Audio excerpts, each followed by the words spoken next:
नमस्कार। आकाशवाणी से प्रस्तुत है समाचार प्रभात।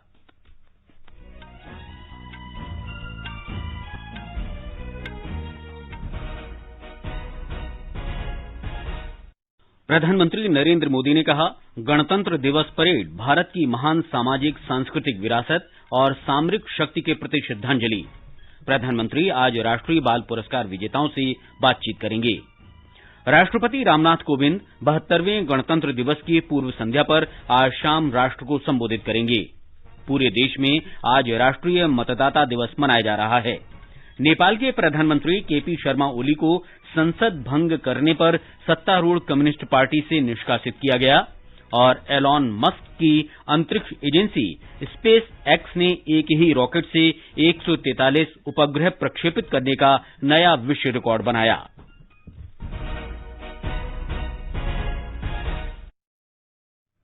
समाचार प्रभात में देवेंद्र त्रिपाठी के साथ मैं मुकेश कुमार। कोविड महामारी के खिलाफ देश एक साथ लड़ रहा है। आप भी हमारे साथ सुरक्षा और बचाव के 3 उपायों का संकल्प लें। मास्क पहनें, 2 गज दूरी है जरूरी, सुरक्षित दूरी बनाए रखें, हाथ और मुंह साफ रखें। और अब समाचार विस्तार से। प्रधानमंत्री नरेंद्र मोदी ने कहा है कि गणतंत्र दिवस परेड भारत की महान सामाजिक सांस्कृतिक विरासत और सामरिक शक्ति के प्रति श्रद्धांजलि है। उन्होंने कहा कि विश्व के सबसे बड़े लोकतंत्र को जीवंत करने वाले संविधान के लिए ये परेड सम्मान का प्रतीक है। प्रधानमंत्री ने गणतंत्र दिवस परेड में हिस्सा लेने आए राष्ट्रीय कैडेट कोर, राष्ट्रीय सेवा योजना के कैडेट और झांकियों के कलाकारों से कल अपने आवास पर बातचीत की। श्री मोदी ने कहा कि जब वे राजपथ पर जोश के साथ परेड करते हैं तो प्रत्येक देशवासी का हृदय उत्साह और ऊर्जा से भर जाता है। राजपथ पर जब आप जोश के साथ कदम ताल करते हैं तो हर देशवासी जोश से भर जाता है। जब आप भारत की समृद्ध कला, संस्कृति, परंपरा और विरासत की झांकी दिखाते हैं तो हर देशवासी का माथा गौरव से और ऊंचा जाता है। प्रधानमंत्री ने कहा कि हमें आजादी की लड़ाई में बलिदान का अवसर नहीं मिला, लेकिन देश ने हमें अपना सर्वश्रेष्ठ प्रदान करने का मौका दिया है। उन्होंने कहा कि राष्ट्र को मजबूत करने के लिए हमें हर संभव कोशिश करनी चाहिए। हमें देश की आजादी के लिए अपना सर्वस्व न्यौछावर करने का अवसर नहीं मिला, क्योंकि हम में से अधिकतम लोग आजादी के बाद पैदा हुए हैं। लेकिन हमें देश ने अपना सर्वश्रेष्ठ अर्पित करने का अवसर जरूर दिया है। हम जो भी देश के लिए अच्छा कर सकते हैं, भारत को मजबूत बनाने के लिए कर सकते हैं, तो हमें करते ही रहना चाहिए। प्रधानमंत्री ने कहा कि भारत का अर्थ आम नागरिक की सामूहिक शक्ति, खून पसीना, आकांक्षा और अपेक्षाएं हैं। उन्होंने कहा कि वोकल फॉर लोकल का उद्देश्य स्थानीय स्तर पर बन रही वस्तुओं का सम्मान करना और उन्हें प्रोत्साहन देना है। वोकल फॉर लोकल, जो अपने घर के आसपास चीजें बन रही हैं, स्थानीय स्तर पर बन रही हैं, उस पर मान करना, उसका गर्व करना, उसे प्रोत्साहित करना, यही है वोकल फॉर लोकल। लेकिन ये वोकल फॉर लोकल की भावना तब और मजबूत होगी जब इसे एक भारत श्रेष्ठ भारत की भावना से शक्ति मिलेगी। ये वोकल फॉर लोकल, ये आत्मनिर्भर भारत अभियान, इनकी सफलता आप जैसे नौजवानों पर टिकी हुई है। प्रधानमंत्री ने कहा कि नई राष्ट्रीय शिक्षा नीति में कौशल और व्यावहारिक ज्ञान पर जोर दिया गया है। भारत आत्मनिर्भर किसी के कहने भर से ही नहीं होगा, बल्कि जैसा मैंने कहा, आप जैसे देश के युवा साथियों के करने से ही होगा। और आप ये तब और ज्यादा बेहतर तरीके से कर पाएंगे जब आपके पास जरूरी स्किल सेट होगा। साथियों, स्किल के, कौशल के इस महत्व को देखते हुए ही 2014 में सरकार बनते ही स्किल डेवलपमेंट के लिए विशेष मंत्रालय बनाया गया। 5.5 करोड़ से अधिक युवा साथियों को अलग अलग कला और कौशल की ट्रेनिंग दी जाती है। प्रधानमंत्री मोदी ने युवाओं से कोविड टीकाकरण में मदद करने के लिए आगे आने की अपील की। उन्होंने कहा कि उन्हें गरीबों और आम जनता को सही सूचना उपलब्ध करानी है। कोरोना की वैक्सीन भारत में बनाकर भारत के वैज्ञानिकों ने अपना कर्तव्य बखूबी निभाया है। अब हमें अपना कर्तव्य निभाना है। झूठ और अफवाह फैलाने वाले हर तंत्र को हमें सही जानकारी से परास्त करना है। हमें ये याद रखना है कि हमारा गणतंत्र इसलिए मजबूत है क्योंकि ये कर्तव्य की भावना से संकल्पित है। इसी भावना को हमें मजबूत करना है। इसी से हमारा गणतंत्र भी मजबूत होगा। प्रधानमंत्री ने कहा कि इस वर्ष देश स्वतंत्रता के 75वें वर्ष में प्रवेश कर रहा है। इसके साथ ही देश गुरु तेग बहादुर जी का 400वां प्रकाश पर्व भी मना रहा है। इसी वर्ष नेताजी सुभाष चंद्र बोस की 125वीं जयंती भी है, जिसे पराक्रम दिवस के रूप में घोषित किया गया है। उन्होंने कहा कि ये घटनाएं हमें राष्ट्र के प्रति समर्पित करने के लिए प्रेरित करती हैं। इस वर्ष हमारा देश अपनी आजादी के 75 वर्ष में प्रवेश कर रहा है। इस वर्ष गुरु तेग बहादुर जी का 400वां प्रकाश पर्व भी है और इसी वर्ष हम नेताजी सुभाष चंद्र बोस की 125वीं जन्म जयंती भी मना रहे हैं। अब देश ने ये तय किया है कि नेताजी के जन्मदिवस को हम पराक्रम दिवस के तौर पर मनाएंगे। आजादी के 75 वर्ष, गुरु तेग बहादुर जी का जीवन, नेताजी का शौर्य, उनका हौसला, ये सब कुछ हम सभी के लिए बहुत बड़ी प्रेरणा है। इस अवसर पर रक्षा मंत्री राजनाथ सिंह, जनजातीय कार्य मंत्री अर्जुन मुंडा, युवा कार्यक्रम और खेल मंत्री किरेन रिजिजू और जनजातीय कार्य राज्य मंत्री रेणुका सिंह सरूता भी मौजूद थीं। प्रधानमंत्री नरेंद्र मोदी आज वीडियो कॉन्फ्रेंस के माध्यम से प्रधानमंत्री राष्ट्रीय बाल पुरस्कार विजेताओं के साथ बातचीत करेंगे। इस अवसर पर केंद्रीय महिला और बाल विकास मंत्री स्मृति ईरानी भी उपस्थित रहेंगी। सरकार नवाचार, शिक्षा, खेल, कला और संस्कृति, समाज सेवा और बहादुरी के क्षेत्र में असाधारण योग्यता तथा उत्कृष्ट उपलब्धियों के लिए प्रधानमंत्री राष्ट्रीय बाल पुरस्कार के अंतर्गत बाल शक्ति पुरस्कार प्रदान कर रही है। हमारे संवाददाता ने बताया कि इस वर्ष बाल शक्ति पुरस्कार की विभिन्न श्रेणियों के तहत देशभर से 32 बच्चों को चुना गया है। प्रधानमंत्री राष्ट्रीय बाल पुरस्कार के तहत बाल शक्ति पुरस्कार कला और संस्कृति, खेल, सामाजिक सेवा, स्कूली क्षेत्र और बहादुरी के क्षेत्र में असाधारण योग्यता और उत्कृष्ट उपलब्धियों वाले बच्चों को सम्मानित किया जाता है। पुरस्कार प्राप्त करने वाले बच्चे 21 राज्यों और केंद्र शासित प्रदेशों के 32 जिलों से हैं। कला और संस्कृति के क्षेत्र में 7 पुरस्कार दिए गए हैं। वहीं 9 पुरस्कार नवाचार के लिए और 5 पुरस्कार स्कूल संबंधी उपलब्धियों के लिए दिया गया है। 7 बच्चों को खेल श्रेणी में पुरस्कार दिए गए हैं। इसके अलावा 3 बच्चों को उनकी बहादुरी के लिए और 1 बच्चे को समाज सेवा के क्षेत्र में के प्रयासों के लिए दिया गया है। दीपेंद्र कुमार, आकाशवाणी समाचार, दिल्ली। राष्ट्रपति रामनाथ कोविंद ने पुरस्कार विजेता सभी बच्चों की सराहना करते हुए कहा कि प्रधानमंत्री राष्ट्रीय बाल पुरस्कार से न केवल विजेताओं को प्रेरणा मिलेगी, बल्कि लाखों अन्य किशोर भी सपने देखने और उन्हें पूरा करने के लिए प्रोत्साहित होंगे। राष्ट्रपति रामनाथ कोविंद 72वें गणतंत्र दिवस की पूर्व संध्या पर आज राष्ट्र को संबोधित करेंगे।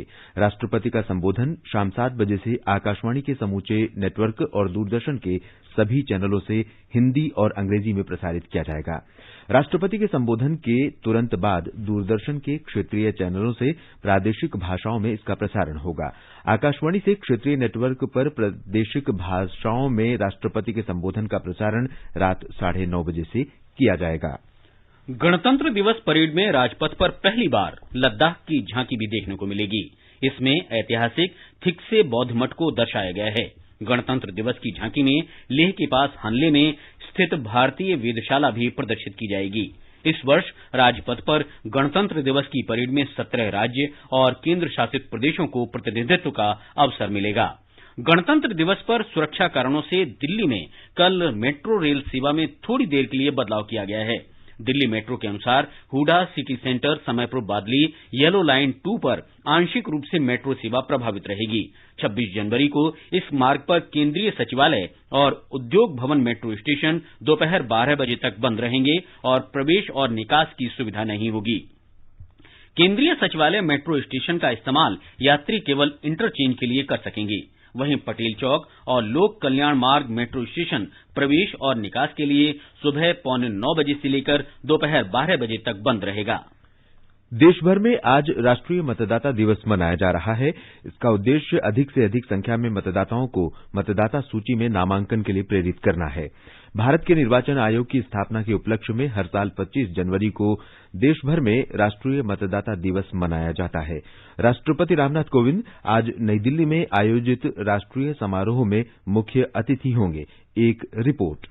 इस वर्ष के राष्ट्रीय मतदाता दिवस का मुख्य विषय देश के मतदाताओं को सशक्त, सतर्क, सुरक्षित और जागरूक बनाना है। राष्ट्रीय मतदाता दिवस के अवसर पर देश भर के मतदाताओं के बीच जागरूकता फैलाई जाएगी और चुनाव प्रक्रिया में लोगों की भागीदारी को बढ़ावा दिया जाएगा। इस कार्यक्रम में नए मतदाताओं का सम्मान किया जाएगा और उन्हें मतदाता फोटो पहचान पत्र दिए जाएंगे। कार्यक्रम के दौरान राष्ट्रपति वर्ष 2020-21 के लिए राष्ट्रीय पुरस्कार भी प्रदान करेंगे और निर्वाचन आयोग के वेब रेडियो हेलो वोटर्स का भी शुभारंभ करेंगे। विभिन्न क्षेत्रों में चुनाव संबंधी श्रेष्ठ कार्यों के लिए जिला स्तर के अधिकारियों को राष्ट्रीय पुरस्कार दिया जाएगा। इलेक्ट्रॉनिक्स और सूचना प्रौद्योगिकी मंत्री रविशंकर प्रसाद EEPIC कार्यक्रम की शुरुआत करेंगे और 5 नए मतदाताओं को EEPIC और मतदाता फोटो पहचान पत्र देंगे। EEPIC मतदाता फोटो पहचान पत्र का डिजिटल प्रारूप है, जिसे मतदाता हेल्पलाइन ऐप और वेबसाइट के माध्यम से देखा जा सकता है। समाचार कक्ष से गौरव राघव।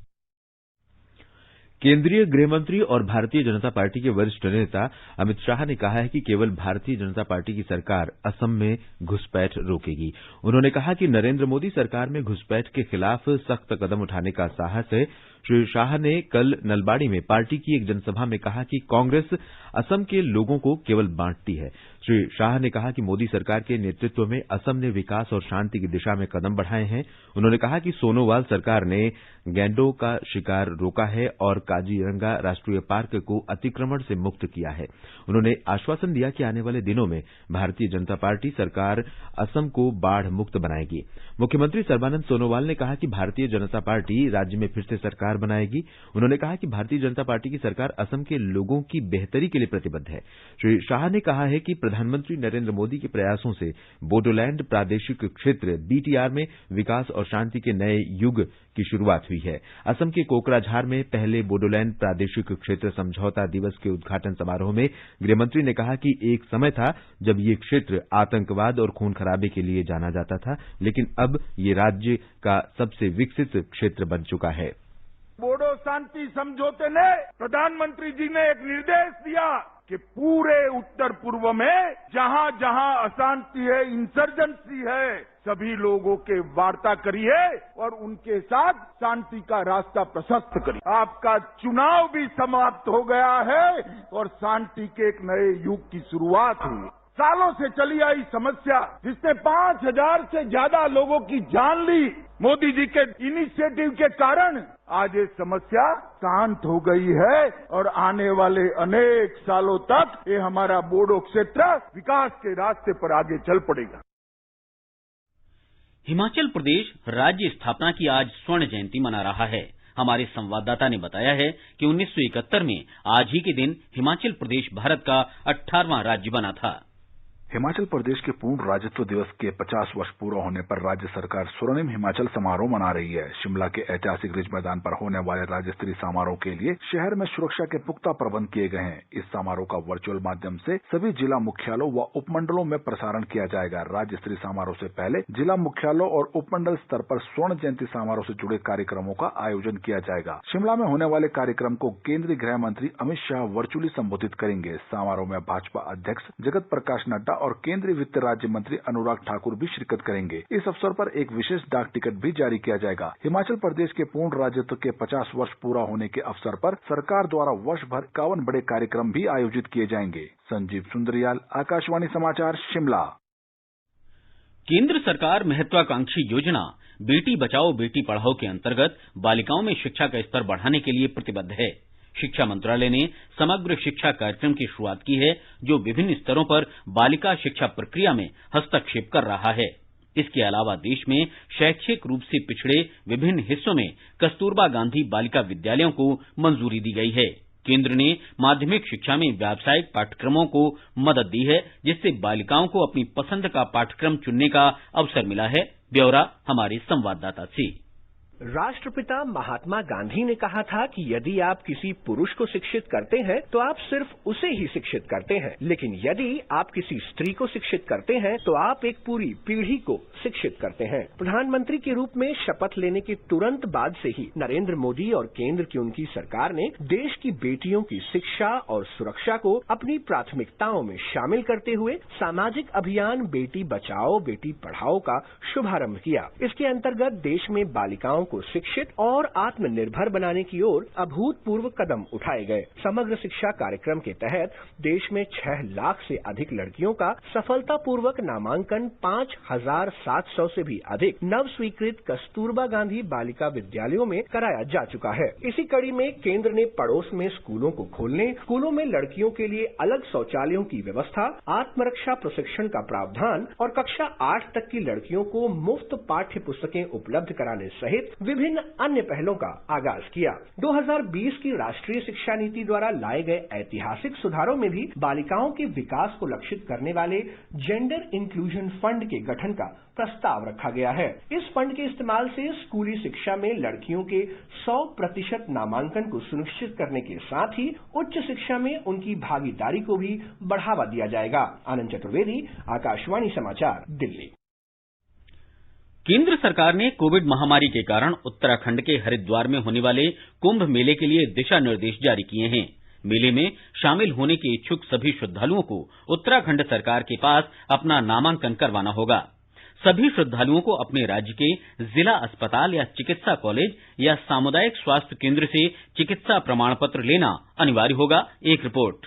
इस वर्ष कुंभ मेला 48 दिन चलेगा और उत्तराखंड सरकार इस महीने के अंत तक मेले के लिए अधिसूचना जारी करेगी। इस वर्ष कोविड महामारी के कारण मेला 1.5 महीना चलेगा। मेले में आने वाले श्रद्धालुओं के लिए हरिद्वार रेलवे स्टेशन को तैयार किया जा रहा है। विभिन्न मार्गों से कई विशेष रेलगाड़ियां भी चलाई जाएंगी। केंद्र ने मेले के लिए अर्धसैनिक बलों की 40 कंपनियां तैनात करने की मंजूरी दी है। इनमें सशस्त्र सीमा बल और केंद्रीय औद्योगिक सुरक्षा बल की 7 कंपनियां, भारत तिब्बत सीमा पुलिस की 6, केंद्रीय रिजर्व पुलिस बल और सीमा सुरक्षा बल की 10 कंपनियां शामिल हैं। समाचार कक्ष से विजय लक्ष्मी कासोटिया। आगे बढ़ने से पहले एक नजर मुख्य समाचारों पर। प्रधानमंत्री नरेंद्र मोदी ने कहा, गणतंत्र दिवस परेड भारत की महान सामाजिक, सांस्कृतिक विरासत और सामरिक शक्ति के प्रति श्रद्धांजलि। प्रधानमंत्री आज राष्ट्रीय बाल पुरस्कार विजेताओं से बातचीत करेंगे। राष्ट्रपति रामनाथ कोविंद 72वें गणतंत्र दिवस की पूर्व संध्या पर आज शाम राष्ट्र को संबोधित करेंगे। पूरे देश में आज राष्ट्रीय मतदाता दिवस मनाया जा रहा है। नेपाल के प्रधानमंत्री केपी शर्मा ओली को संसद भंग करने पर सत्तारूढ़ कम्युनिस्ट पार्टी से निष्कासित किया गया और एलन मस्क की अंतरिक्ष एजेंसी स्पेस एक्स ने एक ही रॉकेट से 143 उपग्रह प्रक्षेपित करने का नया विश्व रिकॉर्ड बनाया। सरकार ने कहा है कि देश में अब तक 16 लाख से अधिक लोगों को कोविड-19 टीके लगा दिए गए हैं। कर्नाटक में सबसे अधिक 1,91,000 से अधिक लोगों को टीका लगाया गया। इसके बाद ओडिशा, आंध्र प्रदेश, उत्तर प्रदेश और तेलंगाना का स्थान है। केंद्रीय स्वास्थ्य मंत्रालय ने कहा है कि कल टीकाकरण के 9वें दिन 5 राज्यों में 31,000 से अधिक स्वास्थ्य कर्मियों को टीके लगाए गए। बिहार में कोरोना से नए संक्रमित व्यक्तियों की तुलना में कोविड से स्वस्थ होने वालों की संख्या अधिक हो गई है। पिछले 24 घंटों के दौरान 267 रोगी कोविड से पूरी तरह स्वस्थ हुए, जबकि 131 नए मरीजों का पता चला। बिहार में कोविड से स्वस्थ होने की दर 98.50% हो गई है। गुजरात में कोविड संक्रमण के मामलों में लगातार कमी आ रही है। स्वस्थ होने की दर 96.51% हो गई है।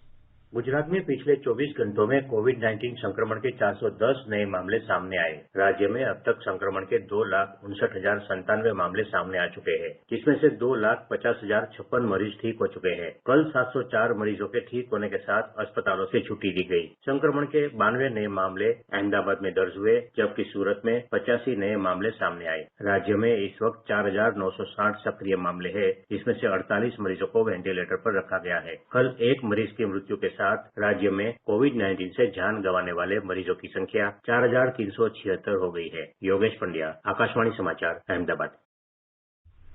कर्नाटक में कल 4 जिलों में कोविड टीकाकरण अभियान चलाया गया। अल्लारी, बेंगलुरु, धारवाड़ और गडग जिलों में 2015 स्वास्थ्य कर्मियों को टीके लगाए गए।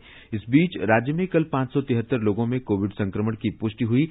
बेंगलुरु शहरी जिला क्षेत्र में सर्वाधिक 306 नए मामले सामने आए। कल 401 लोग स्वस्थ भी हुए, जबकि 4 लोगों की मौत हो गई। तेलंगाना में आज से निजी क्षेत्र के स्वास्थ्य कर्मियों को कोविड का टीका लगाया जाएगा। अब तक राज्य के सरकारी क्षेत्र के लगभग 1,20,000 से अधिक स्वास्थ्य कार्यकर्ताओं, सफाई कर्मियों और चिकित्सा से जुड़े लोगों को टीका लगाया जा चुका है। दिल्ली में कल 185 लोगों में कोविड संक्रमण की पुष्टि हुई। इसके साथ ही राष्ट्रीय राजधानी में संक्रमितों की कुल संख्या 6,33,000 से अधिक हो गई है। दिल्ली सरकार ने बताया है कि 6,21,000 से अधिक रोगी स्वस्थ हो चुके हैं। राष्ट्रीय क्षय रोग उन्मूलन कार्यक्रम के अंतर्गत रोगियों की पहचान के लिए छत्तीसगढ़ में विशेष अभियान चलाया जा रहा है। हमारे संवाददाता ने बताया है कि अभियान के पहले चरण के दौरान अधिक जोखिम वाले समूहों में गहन जांच की जा रही है। अभियान के पहले चरण में जेल में बंद कैदियों, खदान श्रमिकों, शहरी मलिन बस्तियों, वृद्धाश्रमों, प्रवासी मजदूरों और स्वास्थ्य कार्यकर्ताओं की जांच कर टीबी के संदिग्ध और पॉजिटिव मरीजों की पहचान की जा रही है। स्वास्थ्य और परिवार कल्याण विभाग की संचालक डॉक्टर प्रियंका शुक्ला ने बताया कि इस वर्ष जनवरी से शुरू हुए इस अभियान में अब तक करीब 2,24,000 लोगों की जांच की गई है। इनमें 2,029 संदिग्ध मरीजों की और 34 टीबी पीड़ितों की पहचान हुई है। स्वास्थ्य कार्यकर्ताओं द्वारा पॉजिटिव पाए गए मरीजों के घर जाकर काउंसलिंग के बाद तत्काल इलाज शुरू किया जा रहा है। साथ ही लोगों को जागरूक कर टीबी से बचाव और रोकथाम के तरीके भी बताए जा रहे हैं। अभियान के दूसरे चरण में 1 माह तक पूरी आबादी में घर घर जाकर सर्वे किया जाएगा। इस अभियान के दौरान 7 लाख लोगों की जांच का लक्ष्य रखा गया है। विकल्प शुक्ला, आकाशवाणी समाचार, रायपुर।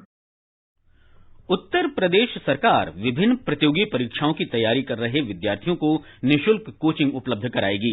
हमारे संवाददाता ने बताया है कि उत्तर प्रदेश स्थापना दिवस पर कल मुख्यमंत्री योगी आदित्यनाथ ने अगले महीने से राज्य में महत्वाकांक्षी निःशुल्क कोचिंग सुविधा अभ्युदय शुरू करने की घोषणा की।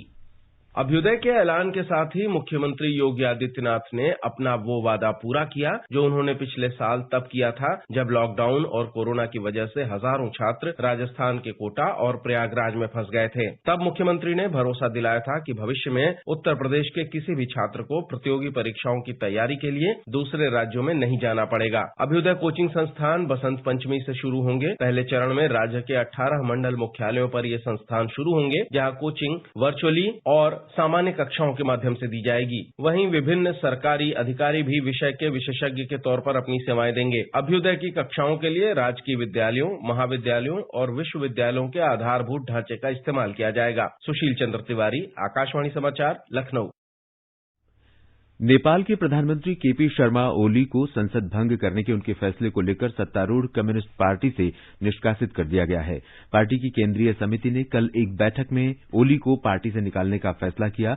विरोधी गुट के नेताओं की बार बार धमकियों के बीच ये कदम उठाया गया। इन नेताओं ने नेपाल की संसद भंग करने के मुद्दे पर उनकी सदस्यता समाप्त करने की धमकी दी थी।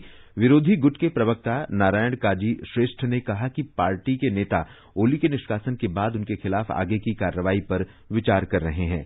प्रधानमंत्री ओली और पूर्व प्रधानमंत्री पुष्प कमल दहल प्रचंड के बीच सत्ता संघर्ष को लेकर ओली ने पिछले वर्ष 20 दिसंबर को अचानक संसद भंग करने की सिफारिश की थी। इसके बाद नेपाल में राजनीतिक संकट पैदा हो गया था। नेपाल की राष्ट्रपति विद्यादेवी भंडारी ने प्रधानमंत्री की सिफारिश स्वीकार कर ली और अब 30 अप्रैल तथा 10 मई को संसदीय चुनाव कराए जाएंगे। एलन मस्क की अंतरिक्ष एजेंसी स्पेस एक्स ने कल रात एक ही रॉकेट से 143 उपग्रह प्रक्षेपित कर एक नया कीर्तिमान स्थापित किया। स्पेस एक्स ने फरवरी 2017 में एक ही रॉकेट से 104 उपग्रह प्रक्षेपित करने के भारतीय अंतरिक्ष अनुसंधान संगठन इसरो के रिकॉर्ड को पीछे छोड़ दिया। कल रात प्रक्षेपित 143 उपग्रहों में व्यावसायिक और सरकारी क्यूबसेट, माइक्रोसेट और 10 स्टारलिंक उपग्रह शामिल हैं। इन उपग्रहों के प्रक्षेपण से स्पेस एक्स ने 2021 तक समूचे विश्व में ब्रॉडबैंड इंटरनेट सुविधा उपलब्ध कराने का लक्ष्य तय किया है। सूत्रों के अनुसार स्पेस एक्स ने ध्रुवीय कक्षा में उपग्रह प्रक्षेपण के लिए बहुत कम शुल्क लिया है। उसने प्रत्येक उपग्रह के लिए प्रति किलोग्राम $15,000 की फीस ली है। गोवा के पणजी में श्यामा प्रसाद स्टेडियम में 51वां भारतीय अंतर्राष्ट्रीय फिल्म महोत्सव कल रंगारंग और आकर्षक रूप से समारोह पूर्वक संपन्न हो गया। डेनमार्क की फिल्म इनटू द डार्कनेस को प्रतिष्ठित स्वर्ण मयूर पुरस्कार से सम्मानित किया गया। समारोह में वर्ष के व्यक्तित्व personality of the year Vishwajit Chatterjee को सम्मानित किया गया। ये समाचार हमारी वेबसाइट newsonair.com/hindi पर भी उपलब्ध हैं। देवेंद्र, अब आप बताएं कि आज के समाचार पत्रों में क्या क्या सुर्खियां हैं। जी मुकेश, प्रधानमंत्री की गणतंत्र दिवस परेड में शामिल होने वाले राष्ट्रीय कैडेट कोर और राष्ट्रीय सेवा योजना कार्यकर्ताओं को संबोधित करने की खबर सभी अखबारों में है। दैनिक जागरण लिखता है, मोदी बोले भारत को सशक्त बनाने के लिए अपना सर्वश्रेष्ठ प्रदर्शन करें नागरिक। पत्र के अनुसार नए स्वरूप में गणतंत्र दिवस समारोह, अतिथि चयन के जरिए पीएम मोदी ने अंतर्राष्ट्रीय स्तर पर कई संकेत दिए। दैनिक ट्रिब्यून ने प्रधानमंत्री के हवाले से लिखा, अफवाहों के नेटवर्क को हराएं युवा। अमर उजाला के अनुसार राष्ट्रीय बालिका दिवस पर प्रधानमंत्री ने कहा, देश की बेटी को सलाम, गरिमापूर्ण जिंदगी और अवसर सुनिश्चित करें। पत्र के अनुसार लड़कियों को सशक्त बनाने में काम करने वालों का दिन। किसान आंदोलन पर केंद्रीय कृषि मंत्री नरेंद्र सिंह तोमर के बयान पर अमर उजाला की सुर्खी है, कोई अदृश्य ताकत है जो नहीं चाहती हल। अमर उजाला के अनुसार असम में केंद्रीय गृह मंत्री अमित शाह बोले, कांग्रेस और बदरुद्दीन घुसपैठियों के लिए खोल देंगे दरवाजे। अगर भाजपा सत्ता में आई तो गोली, आंदोलन और बाढ़ से मुक्ति।